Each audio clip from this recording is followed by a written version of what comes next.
The domineering CEO and his childhood sweetheart, accompanied by a barren female protagonist from a heart-wrenching tale, arrive at an orphanage to adopt a child. All the children rush toward the childhood sweetheart, exclaiming, "New mommy, pick me, pick me." The barrage of comments scrolls frantically. She can't bear her own children, and even the orphans overlook her. The female protagonist of this tragic narrative truly suffers, humiliated by her husband and his little sweetheart. The childhood sweetheart has triumphed spectacularly, adored by the CEO, while the orphans eagerly vie to recognize her as their mother. The female protagonist is but a mere ornament. The emotional stakes are insufficient. Let the female protagonist endure even more misfortune. Ideally, she should break into tears on the spot, so that when the CEO reminisces, the hooks for his pursuit of her will be even stronger. I glance at the comments, my temper flaring, and I leap with all my might, landing before the overlooked female protagonist. I grasp her sleeve, demanding, "Hey there, do you know how to make a cast iron pot stew?" The female protagonist is taken aback. "Yes, I do." My eyes sparkle with excitement. "Perfect. I have a taste for that. I'm coming with you."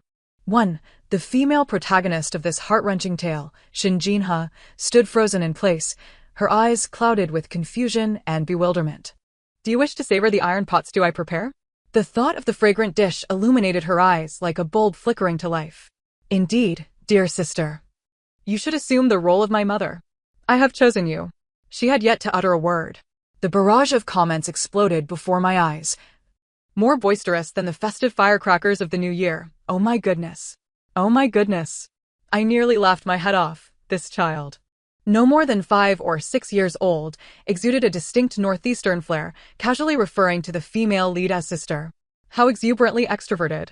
The narrative, initially steeped in melancholic humiliation and despair, showcased the female protagonist struggling to adopt a child while the male lead cruelly exacerbated her wounds. Now, an enthusiastic northeastern child wished to accompany her. How would the story unfold? What a ludicrous twist. Where was the promised heartache? Shin Jinha's pale lips quivered slightly, her voice barely above a whisper, laced with uncertainty. "What did you call me?" After a moment's reflection, I earnestly called out, "Mama." The moment those words left my lips, her once still eyes ignited with an almost unbelievable glimmer. Tears cascaded down like pearls from a broken string, splattering onto the cold concrete floor. She seemed to want to crouch down, but her body faltered, unsteady. Panic surged through me as I released my grip and lunged forward, my thin arms wrapping around her legs like fragile branches, offering her a makeshift support. "Why are you crying? Did I pull too hard and hurt you?" My hands were red and chapped from the cold, and in my excitement, I may have been a bit too forceful. She shook her head vigorously, her tears flowing even more profusely. At that moment, the girl in the red dress, Jo Shichi, suddenly raised her voice in a shrill call. "Brother Sucheng, look quickly. I don't know where this wild child came from, so unruly, scaring Sister Jinha." She swayed her hips over to Meng Sucheng, her manicured fingers nearly poking my nose. "Director, how are you educating these children? This one comes in and starts acting out, with no sense of decorum whatsoever. Sister Jinha is frail. What if she's frightened?" The director's face flushed with embarrassment upon hearing this. She hurriedly stepped forward, attempting to pry my arms away from Shin Jinha's waist, feigning reprimand. "You let go. Quickly. Let go. You are being terribly inconsiderate, disturbing our esteemed guest. Apologize to Miss Shin immediately." The director's grip was quite firm. Instantly, a stubborn determination surged within me. I not only refused to release my hold but clung on even tighter. "I won't let go. I didn't scare her. I merely asked about the iron pot stew. And she said she could make it. I want to go with her." I shouted loudly, nearly showering the director with my saliva. "You!" The director trembled in anger. Shin Jinha, with trembling hands, cautiously touched my flushed cheeks. "You wish to come with me?" Hum. I nodded emphatically, straightening my tiny frame, my gaze unwavering. "I want to go with you and eat iron pot stew." "Jinha, don't act impulsively." Meng Sucheng finally spoke, his voice cold as ice. He frowned, casting a disdainful glance in my direction, as if I were nothing more than refuse on the roadside. "This child is untamed and ill-mannered. Shichi is right. What if she frightens you? Moreover, our Ming family has no need for such unrefined company." He deliberately emphasized the term unrefined. Zhou Shiqi immediately chimed in, her voice sugary sweet. Exactly. Just look at her dirty appearance. A little girl speaking with such a thick accent, bringing her home would be a laughingstock. Furthermore, how can such a significant decision as adoption be based on a child's whim? I suggest we help Jinha select a well-behaved child who can speak standard Mandarin. The barrage of comments before me erupted once more. It was indeed too demeaning to bring such a child home. Zhou Shiqi's words, though coarse, contained a kernel of truth. Yet, this child seemed to adore the female protagonist, who clearly reciprocated the affection. If adoption fell through, where would the heart-wrenching drama unfold? Only this child had thrown herself into the female lead's embrace. I struggled to comprehend why the narrative insisted on tormenting her. She had already lost a child. Wasn't that enough to fuel a tragedy? Jinha's body visibly stiffened for a moment, instinctively tightening her embrace around me. Her arms trembling with a desperate determination. I want her. This little girl, I only wish to adopt her. Jinha, have you lost your senses? Zhou Shiqi shrieked. You would defy Brother Sucheng for this wild child? Meng Sucheng's expression darkened entirely, his gaze cold and menacing as it bore down on Jinha. The unspoken pressure rendered the air in the orphanage almost tangible. The director fidgeted nervously, afraid to breathe. Jinha's complexion paled further, yet she clutched me tighter. Mama, don't be afraid. I suddenly turned to Meng Sucheng and Zhou Shiqi, summoning every ounce of strength within me, and shouted in the most authentic northeastern accent. What are you two fussing about? Who wants to adopt? It's my mama who wishes to raise a child, and you are merely here to assist her. Now that my mama has chosen me, and I have chosen her too, what is wrong with that? If you keep talking, I swear I'll knock you out. The orphanage fell silent in an instant. The expressions on Meng Sucheng and Zhou Shiqi's faces were as vivid as a spilled palette of paint, filled with disbelief. Goodness. Such fighting spirit. Directly challenging the tyrant. Meng Sucheng's face turned green with rage, while Zhou Shiqi appeared as if her jaw might drop. The northeastern child was truly formidable. Delight surged through me. Indeed, when it came to narratives, I preferred the uplifting over the heart-wrenching. Female lead. Hold on tight to your little shield. This child can hold her own. She has the words to confront the scoundrels. Jinha, too astonished to continue crying, gazed at me in a daze. Gradually, a faint smile began to creep across her pale lips. Ultimately, despite the immense pressure from Meng Sucheng's stormy countenance and Zhou Shiqi's venomous glare, Jinha persevered and completed the adoption paperwork, becoming my mother. 2. The Meng family villa was astonishingly vast. The servants regarded me with a mix of cautious scrutiny and barely concealed disdain. My new room was tucked away in the most remote corner of the villa, small and unwelcoming. It housed only a modest bed and a dilapidated cabinet, lacking even a window. The new clothes sent to me were all chosen by Zhou Shiqi. They were either several sizes too large, resembling burlap sacks, or garishly colorful, with a few obviously worn and unwashed dresses among them. After all, I was an orphan. Having something to wear was already a blessing. Zhou Shiqi, feigning a laugh while covering her mouth, deliberately remarked in front of Jinha, Sister Jinha, wouldn't you agree? We can't truly let her dress like a little princess. That would be quite absurd. Jinha's expression darkened, and she seemed ready to protest, yet Meng Sucheng silenced her with a mere cold glance. Shiqi is correct. Understand your place and do not covet what does not belong to you. Providing her with these is more than sufficient. During dinner, at the long dining table, Meng Sucheng occupied the head seat, with Zhou Shiqi nestled beside him, assuming the role of the lady of the house. Mother and I sat at the furthest end from them. The dishes on the table were exquisitely arranged, akin to a work of art, yet the portions were miserably scant, devoid of even a warm hearty dish.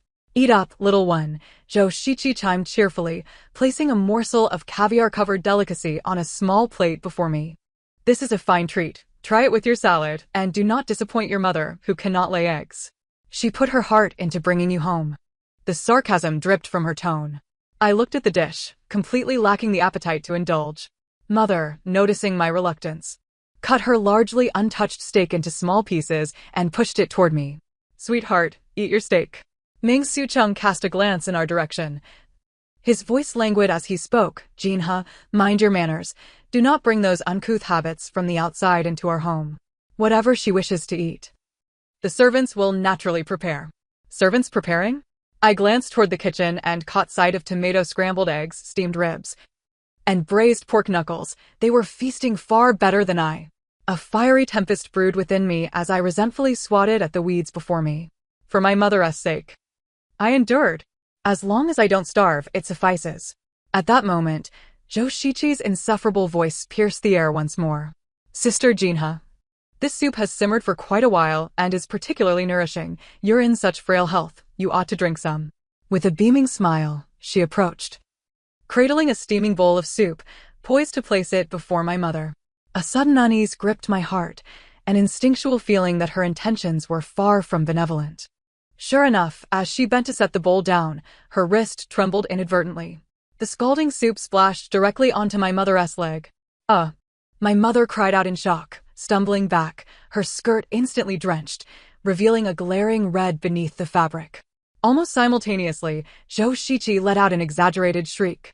She quickly withdrew her hand. A small patch on her wrist reddened from the splatter, no larger than a grain of rice. Sister Jinha, what are you doing? I was kindly serving you soup. Why did you push me? I just wanted you to taste it. Oh, it hurts so much. Shichi.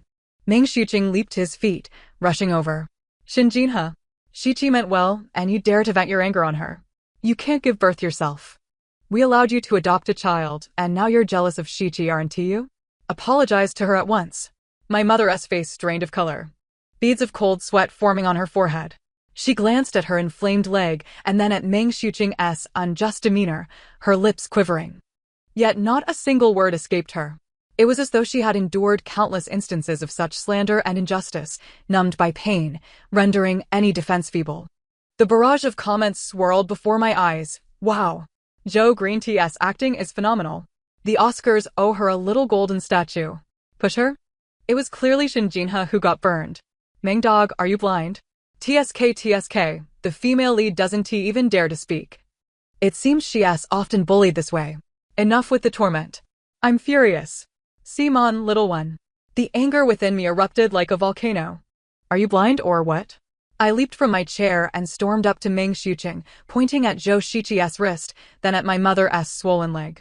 She only got a tiny burn, no bigger than my fingernail. Look at my mom's leg. It's completely red. Can't you see? Are your eyes merely for decoration? My chest heaved with indignation as I pointed to the glaring camera on the ceiling. You can't distinguish right from wrong. Turning black into white. Are you that dim-witted? There's a huge eye up there recording everything. Check the footage. Dare you to see who pushed whom, who splashed whom. Impudent. Meng Shuqing's face turned crimson with embarrassment at my public defiance, his anger igniting. This household is not for you to dictate. Be quiet. Speaking the truth is called being unruly? Favoring that wicked woman is considered having decorum. I stood my ground defiantly. Why should my mother apologize? It is she who ought to apologize. I pointed fiercely at the folk-crying Joshichi. Chaos erupted in the dining room. Yet, the final outcome was inevitable. My mother and I were confined, even denied dinner. Before Meng Shuqing took Joshichi to the hospital, she deliberately lowered her voice to whisper in my mother's ear. Shinjinha, do you know what your dear husband was doing the night your child was lost? He was massaging my feet. While you lay on that cold operating table in the hospital, listening to the doctor say they couldn't save the child. I merely called him. Saying my ankle was a bit uncomfortable, and without hesitation, he abandoned you and your dying daughter to rush to my side. Even now. He stands resolutely by my side. What do you amount to? After she left, my mother's face turned ashen, her spirit engulfed in a chilling despair. The comments exploded. Wow. Is this really the truth? Meng Shuqing, are you even human? At such a critical moment for your wife and child. You go to accompany your mistress, you scoundrel. Go to hell. My goodness, how desperate must the female lead have felt, losing her child, having her womb removed.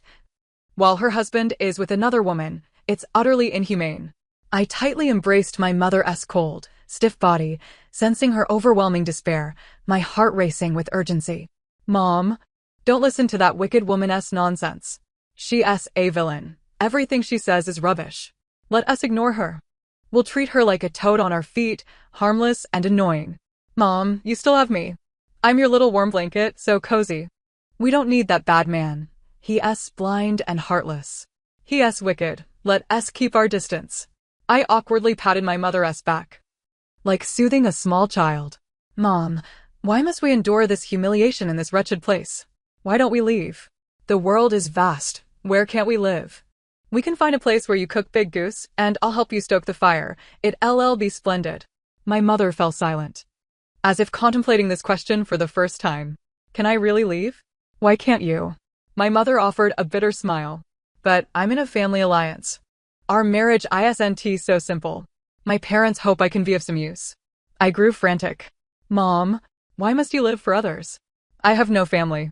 But I know that as family, they wish for your happiness, not your sacrifice. You must live for yourself. After what felt like an eternity, she finally asked in a serious tone, if I leave here, there will be no big house, no pretty clothes. Would you still want a mother like that? Mom, you're being foolish. What do I need those things for? My eyes sparkled. Just tell me. If you have money, will you make me iron pot stews? Big goose with sauerkraut. Ribs with green beans. Pork with vermicelli. My mother instinctively nodded. I would. Then it's settled. As long as there's food, I'm more than happy to follow you.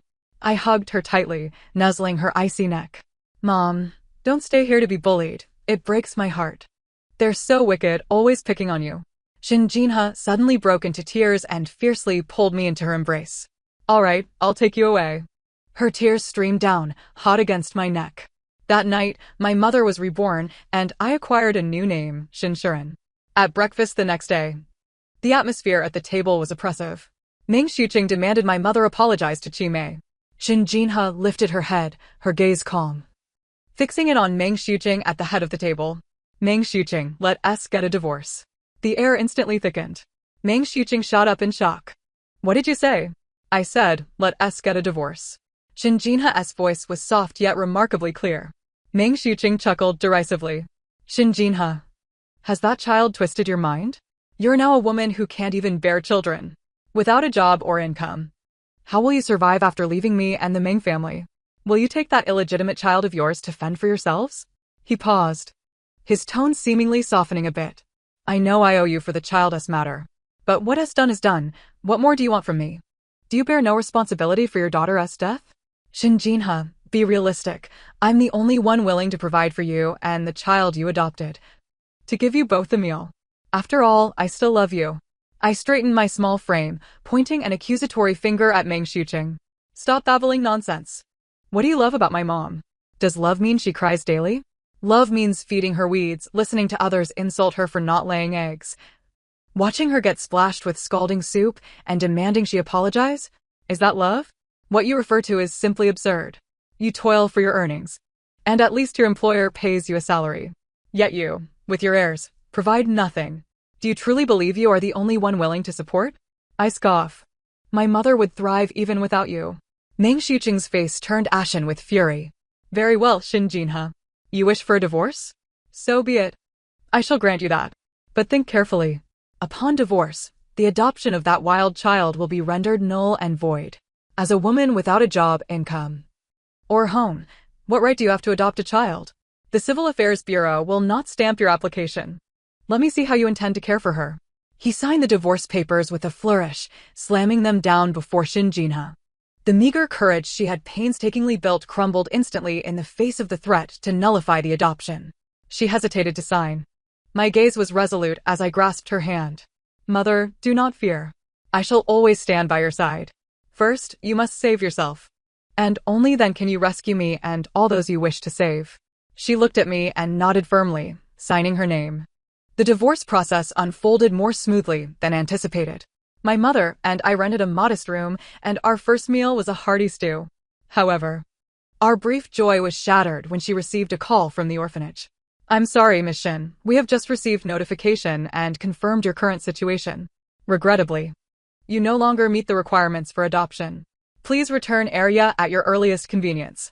Shin Jinha froze, the phone pressed to her ear. She pleaded, Director, please, I beg you, allow me some leniency. I will find a job. I will rent a place. I'm sorry, Miss Shin, but rules are rules, the director replied, her voice unwavering. We must be responsible for the children. This afternoon, we will send someone to collect her. The call ended, And she gazed at the pristine divorce certificate in her hand, then at me, despair and helplessness engulfing her. She covered her face and broke down in tears. I reached out, prying her hands away from her face. She lifted her tear-streaked visage, filled with despair and guilt. "I'm so sorry, baby.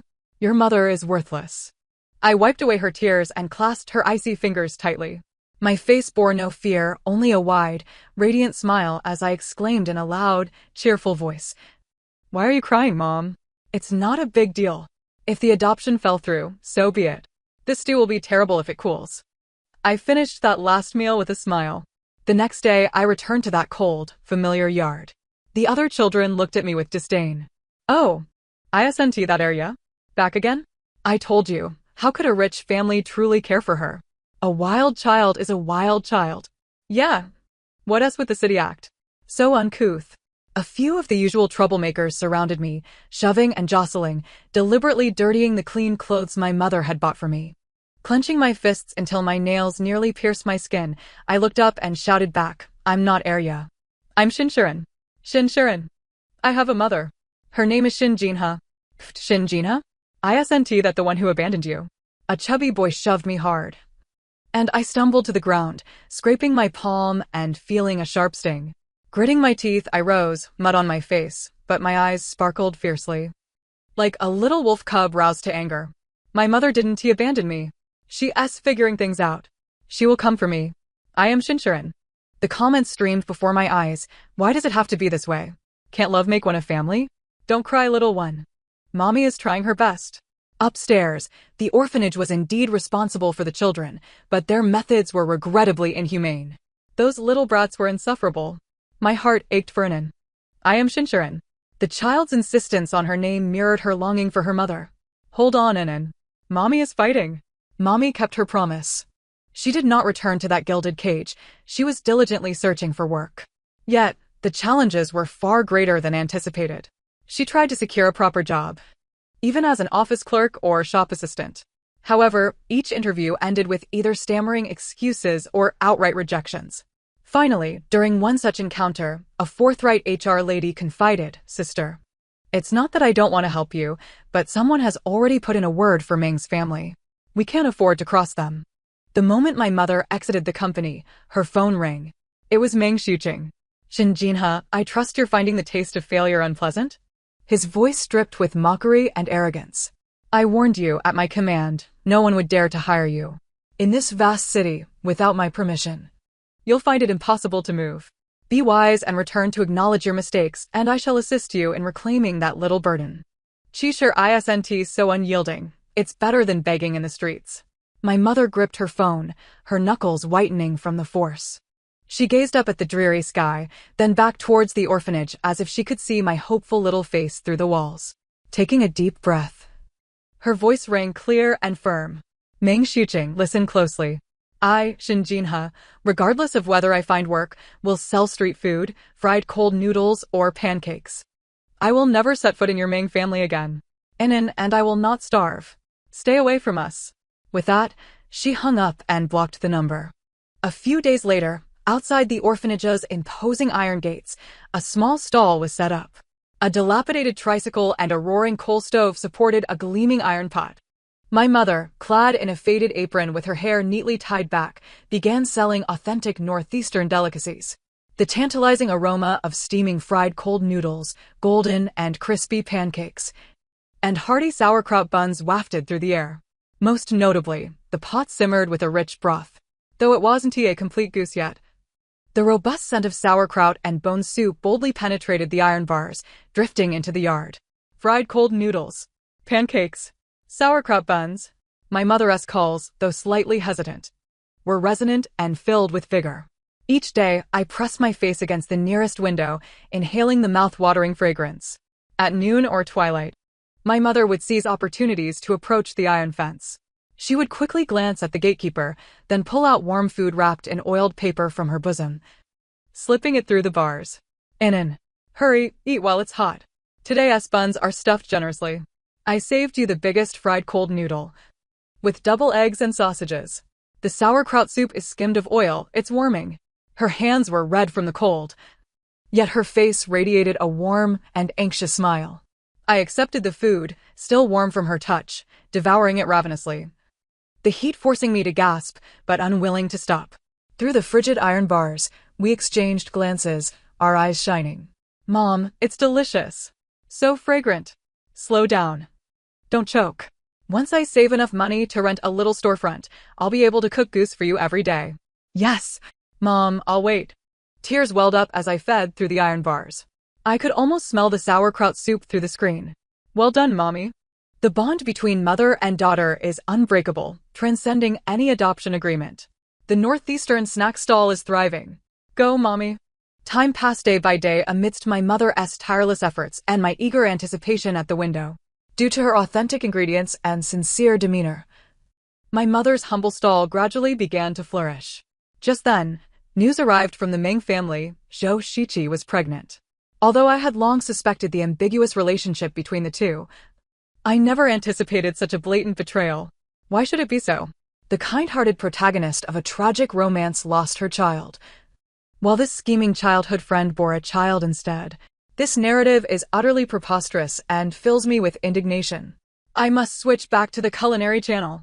Upon hearing this news, Meng Xiuqing was naturally overjoyed, shaking off the previous gloom and throwing a grand banquet in celebration, eager to announce to the world that he was finally to become a father. He lavished Zhou Shiqi with jewelry and opulent residences, showering her with affection as if he sought to compensate for the loss of the child that had never seen the light of day. He even envisioned the despair of Xin Jinhe, that ungrateful woman, upon witnessing the arrival of his true heir. As the celebratory dinner concluded, Meng Xiuqing, slightly inebriated, wrapped his arm around the blushing Zhou Shiqi and prepared to head home. Just then, his phone rang, a call from a renowned male fertility specialist at the private hospital he frequently visited. Mr. Meng, I apologize for disturbing you at this late hour. The results of your comprehensive examination from last week have arrived, and the outlook is not optimistic. The doctor's voice carried a weight of professional gravity. Your sperm motility has dropped below the normal threshold, and the rate of abnormal morphology is exceedingly high. Given your medical history, it can be definitively diagnosed as severe oligospermia and asthenozoospermia. Under your current circumstances, the chances of natural conception are nearly non-existent. Meng Xiuqing's smile froze instantly, the effects of alcohol vanishing in an instant. What? Nearly non-existent? Impossible. Shiqi is pregnant. He nearly shouted, his voice quaking with disbelief. The doctor on the other end hesitated momentarily, adopting a more cautious tone. Mr. Meng, I understand your feelings. However, the medical test results are objective. Your motility was acceptable before marriage, but after reaching your 30s, particularly in the past year, the metrics have plummeted dramatically. We suspect this may be related to your prolonged stress, irregular lifestyle, and certain detrimental habits. As for your wife's pregnancy, we cannot assess her condition.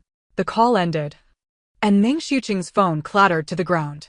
He turned stiffly to glance at Zhou Shiqi, who had paled instantly and was now avoiding his gaze. Shiqi. Meng Xiuqing's voice was hoarse and dreadful. Whose child is in your womb? Zhou Shiqi's lips trembled, unable to utter a single word, retreating in terror. In that moment, Meng Xiuqing comprehended everything. A tidal wave of deception, humiliation, and rage engulfed him. He was suddenly reminded of that cold, rainy night when Xin Jinhe lay on the operating table, listening to the doctor deliver the devastating news of their daughter's death and the hysterectomy. Yet he had unhesitatingly abandoned them for Zhou Shiqi's feigned distress. His only child, the child he shared with Xin Jinhe, lost forever due to his indifference and betrayal. The barrage of comments exploded across the screen. Karma. So satisfying. Meng is dumbfounded, unwittingly becoming a father. He deserves it. His only child perished at his own hands. Now he knows the pain? It's too late. He ought to kneel in remorse for the daughter who never had the chance to be born. Meng Xiuqing shattered completely. He gathered evidence and expelled Zhou Shiqi from his life. The immense void and regret left him floundering like a headless fly. He finally recognized what he had once possessed and what he had so carelessly destroyed. In a frenzy, he sought out Xin Jinhe. Before the food stall, he appeared haggard, unkempt, devoid of his former domineering aura. He gazed at the busy Xin Jinhe, his eyes filled with anguish and a humble plea. Jinhe, I was wrong. I truly understand now. I was blinded. I am a scoundrel. I am less than human. His words tumbled out chaotically, and he even contemplated kneeling. Regarding the child. I wronged you. I am sorry for our daughter. Joe Shichi's child is not mine. It belongs to a male model from a nightclub. I have received my comeuppance. Jinha. Forgive me, shall we start anew? Whatever you desire, I shall provide. Company shares? Properties? Just name it. Jinha paused her tasks, regarding the frenzied man before her with a calm, indifferent gaze. There was no hatred, no love, only a stark indifference that bore witness to her clarity. She interrupted him, her voice crisp and cold. Meng Xuqing, what I desire is for you to vanish entirely from my world. Forever, do not reappear. Meng Xuqing stood there, struck as if by lightning, frozen in place. He watched Jinha turn and resume her work, her resolute form making him finally realize he had utterly lost her. Meanwhile, my mother's business thrived. Through her hard work and culinary skills, she saved enough money to rent a small storefront not far from the orphanage. A sign with red lettering on a yellow background was hung, "He an iron pot stew." The modest establishment featured a few tables and a massive iron pot perpetually bubbling away, simmering duck, ribs, chicken, and fish, the rich aroma wafting through the street. Drawing in customers. My mother's smile grew ever brighter and her spirit revived. No longer the pale and melancholy Miss Shin of the Ming family. She transformed into the vibrant and lively businesswoman Shin. With a steady income and a place to call home, my mother mustered the courage to submit an adoption application to the orphanage once more. Inside the office, the responsible director scrutinized the materials, his brow furrowed in concern. Ms. Shin, we understand your situation and sympathize. However, you are a single woman without a stable partner. Although you have income now, the sustainability of this livelihood raises concerns. Adopting a child is a significant responsibility. My mother's heart raced, her hands nervously wringing together. Just then, the former director passed by and entered. He glanced at the materials and then looked out the office window. I was peering eagerly from the windowsill, my small face pressed against the glass. The director paused, walked to the window and gently asked, "Arya, do you wish to go with her?" He pointed to my mother inside. I immediately straightened, my face blooming with a smile brighter than the sun, and exclaimed, "Director, I want to. I want to so much. Also, Director, my name is not Arya." I puffed out my little chest proudly. "My name is Shinshuren. My mother chose it for me." The director observed the pure light in my eyes and the unmasked affection reflected in them. He then glanced back at Jinha, whose expression was a mix of anxiety and hope. He sighed, smiled, and turned to the director, stating, "The child's desire and name are the best proof. Please proceed with the paperwork." At that moment, the comments erupted. Adoption successful. Let the celebrations begin. I am Shinshuren. Oh, what a perfect resolution. May the director enjoy a lifetime of peace. He and iron pot stew. Mother and daughter are safe. Wonderful. On the day the adoption agreement was officially enacted and stamped, my mother held my hand tightly as we exited the orphanage's grand doors. The warm sunlight enveloped us. "Mom, let us go home." I bounced joyfully. "Yes, home." My mother smiled, her eyes slightly red, nodding emphatically. "What shall we stew today? Pickled cabbage with pork? Chicken and mushrooms? Or duck? Whatever you wish, Mom will prepare it." "Then let's have duck. I've been craving it for ages." "All right, at our home and in decides." From that moment on, the fragrant aroma of he and iron pot stew would forever carry the joyous banter of mother and daughter through the air. I, Shinshan, have finally embraced a life where each day is graced with the warmth of iron pot stews, and every meal is imbued with the affection of a mother. The barrage of comments resembles a sky filled with fireworks, continuously cascading across the screen. May happiness blossom. Let it endure forever. Long live the iron pot stew. Long live maternal love. The Northeast cub and her iron pot stew mother, forever bound. I have swallowed the key. The end, let the flowers rain down. May he be safe and sound year after year. This concludes the narrative. Thank you for listening, and until we meet again in the next story.